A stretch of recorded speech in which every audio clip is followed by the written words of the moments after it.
Welcome back to Biology on Earth. In this video lecture, we are going to discuss about vesicle fusion and which is also called the Snare hypothesis.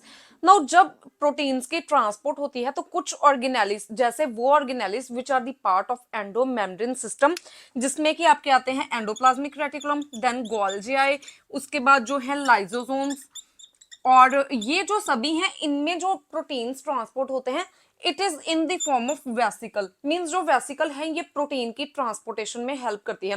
अब हम इस lecture में discuss करेंगे कि जो vesicles हैं जो जिनमें कि डिफरेंट प्रोटीन्स हैं, जैसे यहाँ पे एंडोप्लाज्मिक रेटिकुलम है और ये जो प्रोटीन है ये गोल्जी अपरेटस तक यहाँ पे जाना है। तो सबसे पहले ये इस तरीके से एक वेसिकल में इसकी पैकिंग होगी और फिर यहाँ पे जो वेसिकल है ये गोल्जी अपरेटस की मेम्ब्रेन के साथ इस तरीके से फ्यूज होगी और जो प्रोटीन है ये इसमें एंटर करेगा। तो अब हम इस लेक्चर में डिस्कस करेंगे कि यहाँ पे जो वेसिकल फ्यूजन है ये किस तरीके से होती है और कौन से प्रोटीन्स हैं जो कि वेसिकल फ्यूजन में हेल्प करते हैं। तो यहाँ पे दो स्टेप्स में वेसिकल की फ्यूजन होती है। सबसे पहले यहाँ पे recognition of target membrane means की जो वेसिकल है जिसमें प्रोटीन्स पैक्ड हैं, सबसे पहले ये रिकग्नाइज करते हैं टारगेट जो सेल ऑर्गेनेली है इसकी मेम्ब्रेन को एंड आफ्टर रिकग्निशन ये जो है ये फ्यूज होती है vesicle with the membrane of target organelle. अब यहाँ पे बहुत सारे जो प्रोटीन कॉम्प्लेक्सेस हैं ये इन्वॉल्व होते हैं, वेसिकल फ्यूजन है और जो वेसिकल फ्यूजन का प्रोसेस है और जो मैकेनिज्म है इसको एक्सप्लेन किया गया है with the help of snare hypothesis. तो स्नेयर हाइपोथेसिस में सबसे पहले यहाँ पे एक वेसिकल प्रेजेंट है और ये मेम्ब्रेन है किसी भी वेसिकल ऑर्गेनेली की हो सकती है। सपोज कि यहाँ पे जो एंडोप्लाज्मिक रेटिकुलम है इससे जो वेसिकल है ये ट्रांसपोर्ट कर रही है प्रोटीन्स को इनटू द गोल्जी। तो कोई भी इस तरीके से ऑर्गेनेली की ये मेम्ब्रेन हो सकती है, मींस जो टारगेट ऑर्गेनेली है जिसमें कि वेसिकल ने जो प्रोटीन है इसको ट्रांसपोर्ट करना है। तो सबसे पहले जो वेसिकल है ये बाइंड करती है रैब जीटीपी के साथ। नाउ जो रैब है इट इज अ प्रोटीन और इट इज अ जीटीपेज और यहाँ पे जो रैब है जितने भी जीटीपेज हैं इसकी यहाँ पे एक्टिवेशन के लिए जीईएफ रिस्पॉन्सिबल है which is called the guanine nucleotide exchange factor. ये जहां यहाँ पे जो है ये रैब को जीटीपी के साथ बाउंड फॉर्म में लेके जाता है और यहाँ पे हम बोल सकते हैं कि ये जीडीपी को जीटीपी में कन्वर्ट करता है। तो इसलिए जो जीटीपी है ये रैब के साथ बाउंडेड फॉर्म में है। अब यहाँ पे जो दूसरा प्रोटीन इन्वॉल्व होता है it is called the GAP, that is GTPase activating protein. यहाँ पे जो गैप है ये दोबारा जो जीटीपी है इसको जीडीपी में कन्वर्ट करता है। तो नाउ यहाँ पे जो रैब है इसकी इनएक्टिवेशन होती है इस प्रोटीन के साथ जिसे हम बोलते हैं गैप, क्योंकि अब जो रैब है ये जीडीपी के साथ बाउंडेड फॉर्म में है। तो ये दो प्रोटीन जो है ये एक्टिवेशन और इनएक्टिवेशन के लिए हेल्प करते हैं किसी भी जो जीटीपेज प्रोटीन है इसकी। अब यहाँ पे कौन सा जीटीपेज प्रोटीन इन्वॉल्व हो रहा है, इट इज कॉल्ड द रैब। तो ये एक जीटीपेज प्रोटीन है, ये यहाँ पे जो वेसिकल फ्यूजन है इसमें एक क्रूशियल रोल प्ले करता है।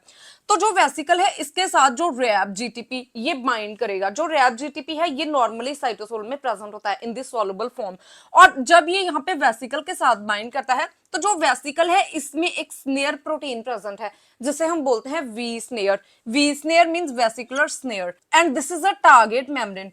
नाउ जो टारगेट मेम्ब्रेन है इसमें यहाँ पे रैब इफेक्टर प्रोटीन प्रेजेंट है। जो रैब इफेक्टर प्रोटीन है ये रैब के साथ बाइंडिंग शो करता है और इसके साथ इंटरेक्शन मीडिएट करता है। तो जो जो रैब इफेक्टर है ये जब इस तरीके से रैस जो कि रैब जीटीबी है इसके साथ इस तरीके से इंटरेक्ट होगा तो जो ये इंटरेक्शन है इस प्रोसेस को हम बोलते हैं टीथरिंग। तो tethering is the first step of interaction और you can say vesicle fusion.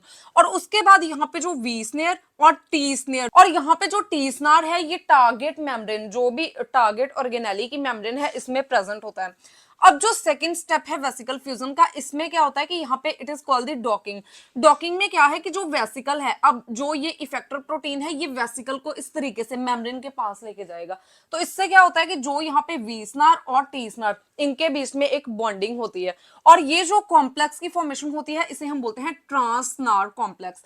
Trans स्नार complex इसलिए क्योंकि एक जो स्नार है ये यहाँ पे टारगेट मेम्ब्रेन पे प्रेजेंट है और जो दूसरा स्नार है ये वेसिकल पे प्रेजेंट है। तो दो अलग अलग मेम्ब्रेन्स पे जो स्नार है ये प्रेजेंट है और इनका कॉम्प्लेक्स बनता है।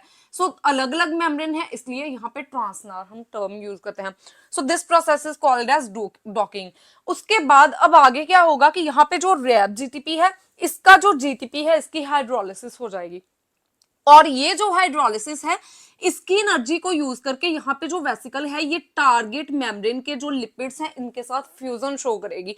अब यहाँ पे क्या हो रहा है कि ये टारगेट सेल की मेम्ब्रेन है जो कि यूनिट मेम्ब्रेन है which is called the you can से which is called the phospholipid bilayer. तो इस तरीके से जो वेसिकल की मेम्ब्रेन है जो कि एक यूनिट मेम्ब्रेन है ये इस तरीके से फ्यूज करनी है। अब यहाँ पे एक सिंगल मेम्ब्रेन है मींस कॉन्टिन्यूटी में है जो टारगेट सेल की मेम्ब्रेन और वेसिकल की मेम्ब्रेन। तो वेसिकल में जो प्रोटीन है ये यहाँ पे टारगेट ऑर्गेनेली में जो है ये पास हो जाएगा इस तरीके से जब वेसिकल की फ्यूजन होती है। तो जब यहाँ पे फ्यूजन होती है तो जीटीपी की हाइड्रोलिसिस जीडीपी में हो गई मींस जो रैप जीटीपी के साथ बाउंडेड फॉर्म में था अब ये जीडीपी के साथ बाउंडेड फॉर्म में है। और हमें पता है कि यहाँ पे जो रैप जीडीपी है it is a soluble protein, ठीक है क्यों। तो ये एक सॉल्युबल प्रोटीन है तो ये साइटोसोल में ऐसे ही रहेगा और जब भी नेक्स्ट साइकिल जो बिगिन होगा वेसिकल फ्यूजन का तो ये दोबारा जो रैप जीटीपी है इसकी जगह पे यहाँ पे जीटीपी आ जाएगा, ये वेसिकल की मेम्ब्रेन के साथ बाइंड करेगा और फ्यूजन में हेल्प करेगा वेसिकल की। उसके बाद यहाँ पे जो लास्ट स्टेप है इसमें क्या होता है कि जो स्नार कॉम्प्लेक्सेस हैं ये सेपरेट हो जाते हैं। तो अब यहाँ पे जो इसका वेसिकल का स्नार है ये भी मेम्ब्रेन के साथ ही फ्यूज हो जाता है। तो यहाँ पे जो स्नार कॉम्प्लेक्स है इसे हम बोलते हैं सिस स्नार कॉम्प्लेक्स। सिस इसलिए क्योंकि जो दोनों स्नार हैं ये टारगेट मेम्ब्रेन के साथ अटैच्ड है। उसके बाद जो सेकेंड राउंड ऑफ जो यू कैन से कि वेसिकल फ्यूजन है इसमें दोबारा जो स्नार है इनकी यहाँ पे एसोसिएशन होगी। तो इसके लिए जब ये साइकिल जो है कंप्लीट होता है तो यहाँ पे जो स्नार कॉम्प्लेक्सेस हैं इनकी डिसोसिएशन हो जाती है।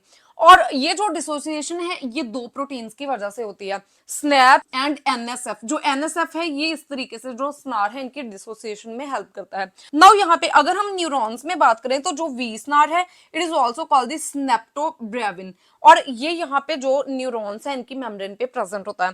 और जो टी स्नार है it is also called the syntaxin and SNAP 25। उसके बाद जो वी स्नार है it is also called the R SNARE. R stands for arginine क्योंकि इसमें जो आर्जिनिन कंटेनिंग रेसिड्यूज हैं ये ज्यादा प्रेजेंट होते हैं सो दैट्स वाई इसे आर स्नार बोला जाता है। और जो टी स्नार है इसे क्यू स्नार भी बोला जाता है। Q stands for the glutamine. तो यहाँ पे ग्लूटामाइन कंटेनिंग अमीनो एसिड ज्यादा होते हैं इस स्नार में तो इसलिए इसको यहाँ पे जो है ये क्यू स्नार बोला जाता है। So this is all about the vesicle fusion and SNAR hypothesis. If you have any type of query regarding this topic, you can ask me in comment section. And if you find the content useful, please like and share the video and subscribe my channel Biology on Earth.